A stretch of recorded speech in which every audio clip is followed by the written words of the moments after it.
Shalom saudaraku, kembali lagi berjumpa di Live Study sebab orang yang berhenti belajar, berhenti bertumbuh.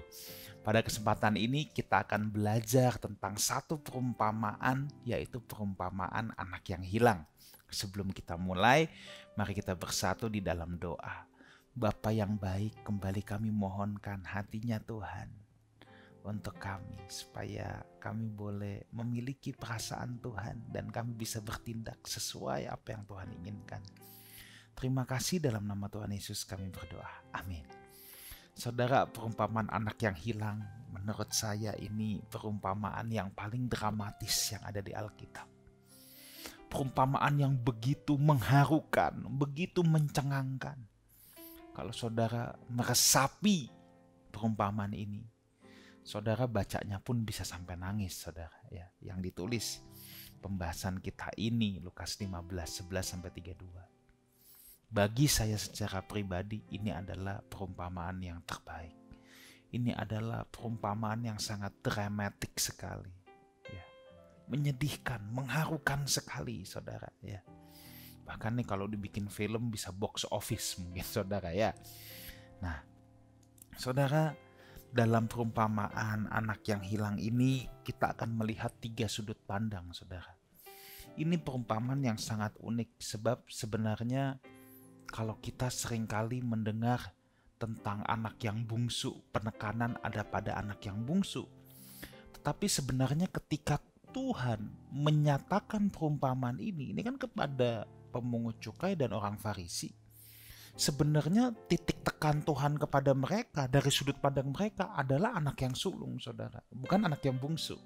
Ya, saya ulangi lagi, kebanyakan kita namanya juga udah perumpamaan tentang anak yang hilang. Ya, kebanyakan kita memberikan penekanan kepada bagaimana kisah bapak dengan si bungsu. Ya, saya harap saudara sudah membaca dulu ya. Kalau saudara belum pernah baca kisah ini, wah susah untuk mengikuti ini. Jadi kalau saudara belum pernah baca, pause dulu. Saudara harus baca dulu, wajib, kudu, mesti harus baca dulu ayat 11-32. Saya nggak bisa bacakan di sini karena panjang, saudara. Entar waktu kita habis. Long story short, ada bapak yang punya 2 anak, si sulung dan si bungsu. Si bungsu minta warisan, dia pergi meninggalkan rumah. Dia foya-foya hidupnya, dia hidup semaunya, akhirnya dia jatuh miskin, jatuh bangkrut, dia sangat menderita dan dia ingat rumah papanya. Di saat itulah dia memutuskan untuk pulang. Ketika dia pulang, papanya senang sekali menyambut dia. Padahal si bungsu ini pulang sudah cuman mau jadi budak aja karena menurut dia, aku udah gak mungkin jadi anak nih. Aku udah kualat gitu ya, kualat kurang ajar. Aku gak mungkin jadi anak lagi. Tapi bapaknya menyambut dia. Kakaknya yang si sulung malah marah dan tidak seneng. Kok adiknya masih di servis begitu sih? Masih diperlakukan sebagai anak. Nah, kira-kira seperti itu ya kisahnya. Nah, kita akan menyoroti ini dalam 3 angle. Yang pertama tentu si sulung, sebab bagi orang Israel memang si sulung yang menjadi titik fokusnya. Ya, tentang anak sulung. Yang pertama, saudara, ia ada di rumah bapak, tapi dia nggak punya pikiran dan perasaan bapak. Si sulung ini tinggal di rumah papanya loh. Tapi sayangnya dia tuh nggak punya pikiran dan perasaan bapak, saudara. Maka seringkali dalam doa saya katakan, Tuhan berikan kami hatimu, perasaanmu. Karena kita repot, kalau kita nggak punya perasaan Bapa, kita nggak bisa berjalan seiring dengan Bapa. Akhirnya seperti si sulung. Kenapa saya katakan si sulung tidak punya perasaan bapaknya? Bapaknya senang, harusnya dia ikut senang. Kalau adiknya pulang, papanya marah, baru dia boleh marah. Kalau papanya senang, kenapa dia tidak ikut senang, saudara? Nah, Musa dikatakan orang yang paling lembut hatinya. Bahkan berapa kali ketika Tuhan mau murka untuk bangsa Israel, yang bebal, tegak tengkuk, leher beton, kulit badak, muka tembok, kepala batu. Udah komplit ya saudara ya. Musa loh yang menghadap Tuhan. Tuhan, dia yang mintain belas kasihan. Wah saudara, itu Musa lemah lembut. Kalau si sulung ini penggambaran orang Farisi dan ahli Taurat yang merasa dirinya suci, benar, baik. Beda. Ngeliat orang yang berdosa justru malah dia nggak seneng. Makanya kalau kita ingat pelajaran minggu lalu, ketika Tuhan Yesus duduk makan dengan orang berdosa, mereka nggak seneng. Ada yang terhilang ditemukan, mereka nggak seneng. Nah inilah hatinya si sulung. Adiknya yang terhilang pulang, nggak seneng. Lah, kan berarti dia nggak punya hati bapaknya, saudara. Ya, orang Yahudi itu pada dasarnya nggak seneng kalau orang lain juga menerima keselamatan. Oh iya, saya harus akui itu. Mereka selalu merasa lebih superior bahwa mereka lah umat pilihan Allah.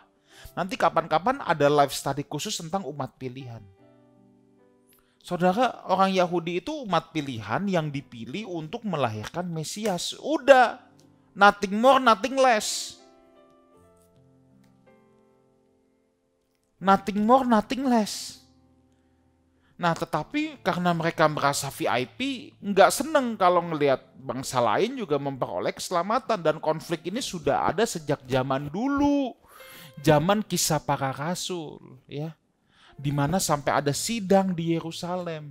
Karena ada begitu banyak bangsa-bangsa lain yang juga mau menjadi Kristen, tapi kan mereka nggak kenal Taurat, saudara.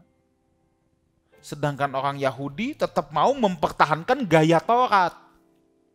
Orang Yahudi mula-mula, jemaat mula-mula yang dari orang Yahudi, mereka sudah terbiasa makan makanan sesuai Taurat, hidup sesuai Taurat, semua disunat. Nah, bangsa lain gimana sekarang? Nah, itulah sebabnya saudara. Ya, ketegangan ini dari dulu ada. Konflik ini terjadi dari dulu ada. Paulus capek hati.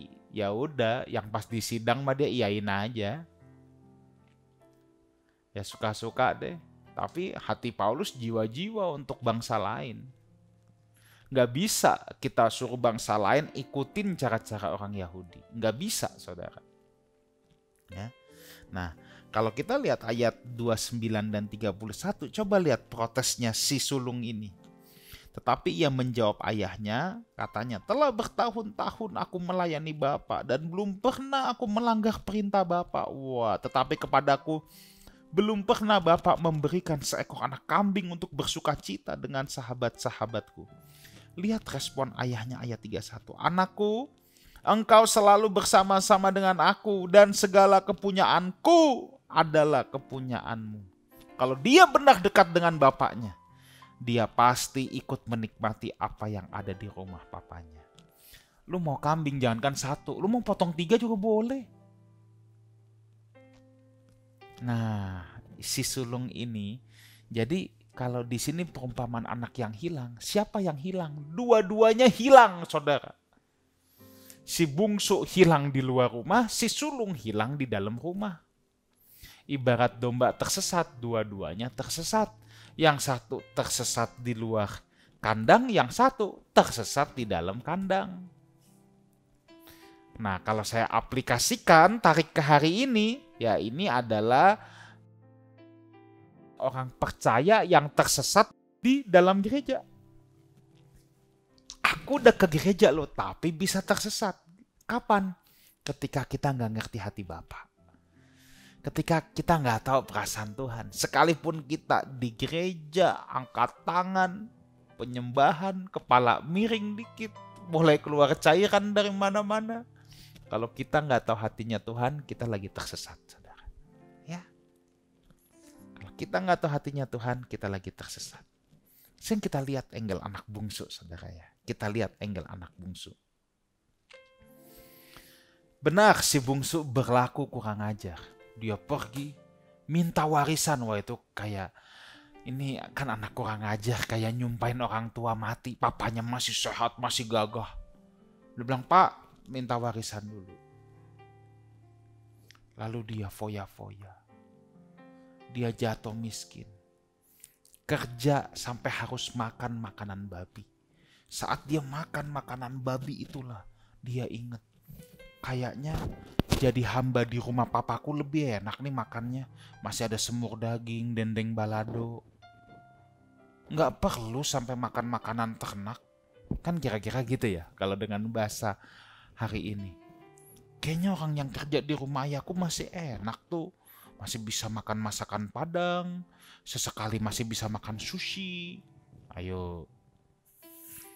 Kalau gitu aku pulang aja deh ke rumah bapak. Lihat, momen dia berbalik ketika dia makan makanan babi. Apa implikasinya buat kita? Saudara, itulah manusia. Kadangkala harus sampai makan makanan babi dulu mau berubah. Baru mikir mau berubah. Kalau masih makan enak disuruh berubah gak mau. Sampai hidup dalam penderitaan banget. Baru cari Tuhan. Loh, lihat. Sebenarnya itulah kecenderungan manusia, saudara. Makanya zaman dulu Tuhan memelihara bangsa-bangsa lain untuk mukul Israel, untuk mendidik Israel. Ketika dia berubah setia sama Tuhan, diizinkan orang Midian, orang Filistin, orang Amori, orang Moab, sikat Israel. Nanti kalau mereka sudah menderita, baru ingat Tuhan. Dulu Elohim Yahweh yang melepaskan nenek moyang kami dari Mesir. Baru mencari Tuhan tuh. Lihat manusia tuh gitu. Ini kalau si bungsu tidak makan makanan babi, nggak bakal dia ingat rumah bapaknya. Tapi saya ketemu orang ya yang lebih gawat dari si bungsu. Udah makan makanan babi aja, tetap nggak mau berubah. Waduh, ini lebih capek deh saudara. Ini lebih susah, itulah kebebalan hati manusia. Ada aja yang seperti itu, saudara ya. Saudara, bukankah lebih baik kita memutuskan untuk selalu berubah dan bertobat tanpa harus makan makanan babi? Kenapa harus makan makanan babi dulu? Yuk, saya mau ajak kita semua, Lifehouse Family dan siapapun saudara, bertobat setiap hari, berubah setiap hari. Jangan tunggu makan makanan babi dulu, baru kita mau cari Tuhan. Ya, apalagi kalau dimanapun siapapun saudara yang menyaksikan ini, dalam fase Tuhan kalau boleh jujur sekarang aku ini di fase makan makanan babi. Hidupku susah banget. Tapi kalau masih gak mau bertobat, gak mau cari Tuhan, waduh, saya gak bisa ngomong deh. Ya. Nah, ayat 18-21 kalau saudara lihat, aku akan bangkit dan pergi kepada Bapakku dan berkata kepadanya, Bapa, aku telah berdosa terhadap sorga dan terhadap Bapa. Aku tidak layak lagi disebutkan anak Bapa. Jadikanlah aku sebagai salah seorang upahan Bapa. Maka bangkitlah ia dan pergi kepada bapaknya. Ketika ia masih jauh, ayahnya telah melihatnya. Lalu tergeraklah hatinya oleh belas kasihan. Ayahnya itu berlari mendapatkan dia, lalu merangkul dan mencium dia.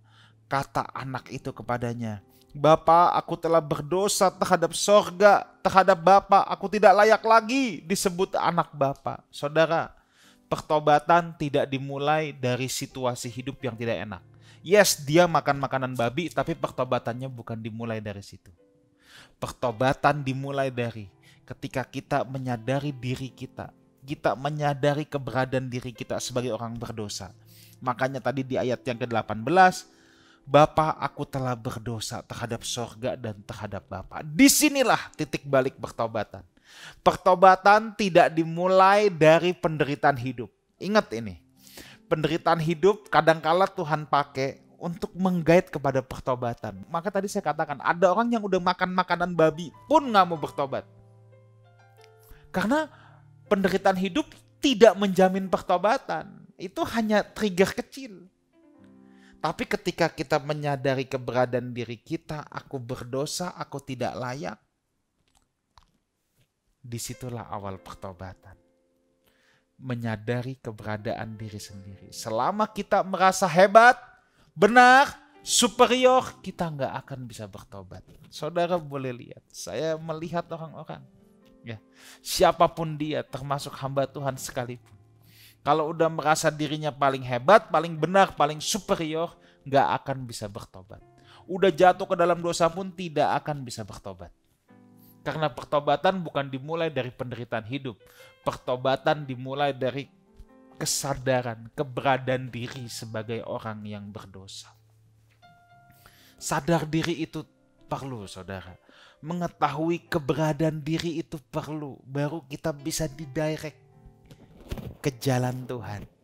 Ketika si bungsu ini menyadari keberadaan dirinya, dia baru bisa punya direction lagi untuk pulang ke rumah bapaknya.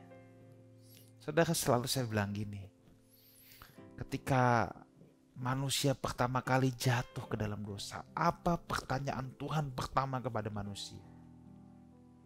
Pertanyaan Tuhan pertama adalah, where are you? Ya kan? Adam dan Hawa sedang ngumpet. Pertanyaan Tuhan where are you itu bukan main petak umpet, saudara. Itu juga bukan main teka-teki di mana Tuhan nggak tahu. Tuhan tahu nggak di mana Adam dan Hawa? Tuhan tahu, pasti tahu. Tapi Tuhan bertanya where are you? Supaya Adam dan Hawa harus sadar dulu, tahu dulu keberadaan dirinya. Baru bisa dituntun pulang. Kalau saudara mau ke rumah saya, nyasar di jalan, telepon saya. Pastor, saya nyasar, saya bingung jalannya. Pertanyaan pertama saya pasti apa? Where are you? Saudara di mana? Loh, iya dong. Kalau saudara bilang, saya nyasar. Pasti orang yang teleponan sama saudara, kamu di mana? Gua nggak tahu nih gua di mana. Selesai udah, N. Gimana bisa ditunjukkan kalau nggak tahu dirinya di mana? Makanya mulai dikasih patokan. Ini di sebelah kiri gua ada KFC. Depan ada supermarket, kanan Indomaret dan lain sebagainya. Petunjuk-petunjuk itu untuk apa? Untuk supaya tahu lokasinya di mana. Tapi inti yang saya mau ngomong adalah pertobatan dimulai dari kesadaran akan keberadaan diri kita. Oh, kita lagi terhilang. Oh, kita lagi begini. Oh, kita lagi begitu. Nah, dari situ baru ya. Yuk, jangan keraskan hati, saudara. Jangan tunggu sampai makan makanan babi baru kita mau pulang. Terakhir tentang ayat. Nah, kalau tentang ayat tuh gimana, saudara? Saya mau ajak saudara lihat gini. Domba yang hilang dicari. Dirham yang hilang dicari. Anak yang hilang nggak dicari. Nah, coba. Saudara pernah kepikiran nih nggak? Ini kan 3 rangkaian perumpamaan. Domba yang hilang dicari. Dirham yang hilang dicari. Anak yang hilang malah nggak dicari loh. Ini bukannya berarti domba dan dirham lebih berharga daripada anak. Bukan itu, saudara ya. Tetapi di sini mau diajarkan, saudara ya. Titik atau nafas yang kita ambil dari rangkaian ini adalah ada titik di mana Tuhan harus dalam tanda petik membiarkan anak-anaknya dibiarkan dulu untuk proses pembelajaran, dibiarkan untuk sampai hancur-hancuran dulu makan makanan babi sebagai proses pembelajaran.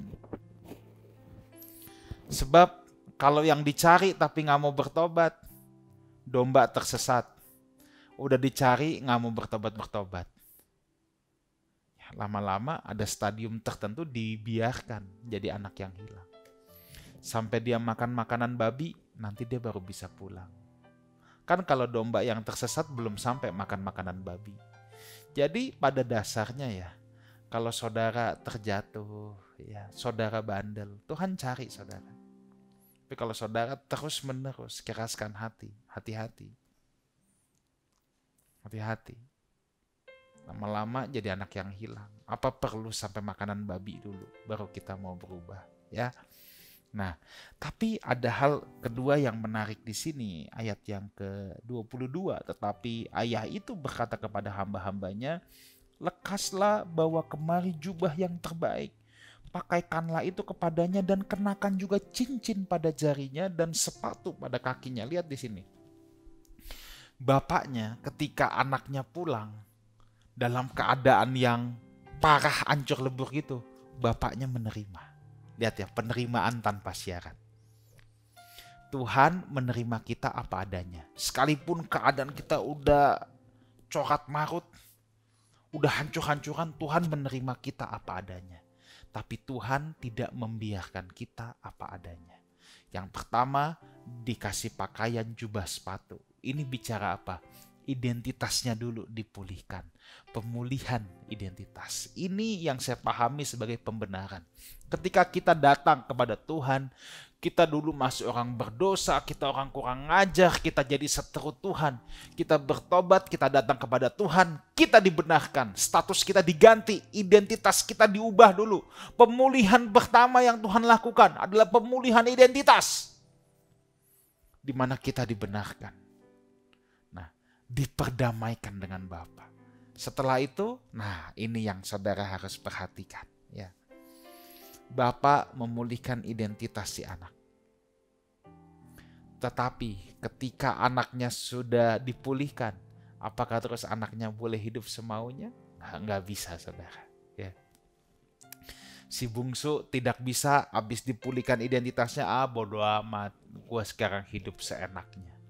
Gue bikin rumah bapak jadi house party tiap hari. Ya nggak bisa, saudara.